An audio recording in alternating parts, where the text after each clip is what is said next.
Babalik, idol, magluluto tayo isang klaseng isda na naman, no? Isda lang tayo. Kasi papunta ng Holy Week. Tilapia,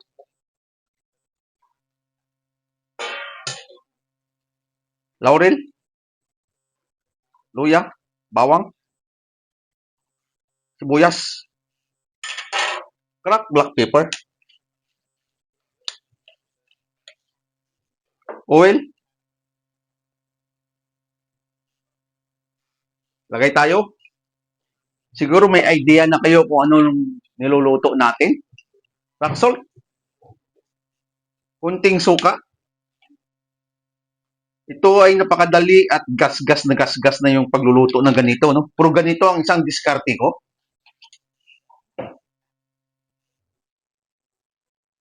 Water, ginisa mix,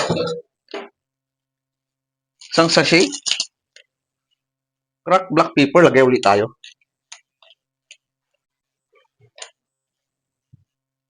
Takpan, buksan ang apoy at balikan natin yan, idol. No? Silipin na natin, no? Kung natuyo na siya. Yun. Malapit na yan maluto. Kayo na rin mag-control ng apoy nyo kung lalakasan nyo o hindi, no? May idea na kayo kung ano tawag yan. Ang tawag din, idol, ay napakadali at mabilis lang gawin, no? Ang tawag dito ay inunan na isda. Kasi patutuyuin ko pa to. Kunting-kunti na yung sabaw niya dito, no? Malapit na maluto yan at sa hindi pa nakasubscribe sa YouTube channel ko, puntahan nyo na, no? Lahat ng luto nandoon. TikTok account ko, Facebook page ko. Sa hindi pa nakapalo, follow nyo ako. Sa hindi pa nakapag-share, share nyo ako. At salamat sa suporta nyo. Abangan nyo pa yung mga gagawin ko at mga lulutuin, ano? Balikan natin yan. Takpan ulit natin.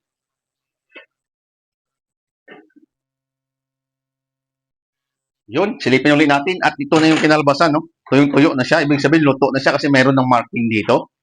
At bago tayo magtapos, huwag nating kaligtaan na ano yun, tikman muna natin kung okay na ba yung lasa o may dadagdag pa ba tayo. Okay na at mabilis na tayo makapagluto, no? Kung nandiyan lahat yung ingredients naka-prepare na at huwag natin hanapin yung wala. Pwede naman malagyan ito ng finger pepper, spring onion, onion leeks, red and green bell pepper, pwede nyo lagyan, no? Ito tinatawag, idol, na inunan na isda. Patanayin na natin at huwag nyo kaligtaan lagi, idol, na subaybayan yung mga videos ko at abangan nyo pa yung mga gagawin ko. Luto na yung inunan na isda natin. Yun lang, mga idol, at bago tayo magtapos, salamat sa suporta nyo, mga idol. Bye-bye! Kainan na!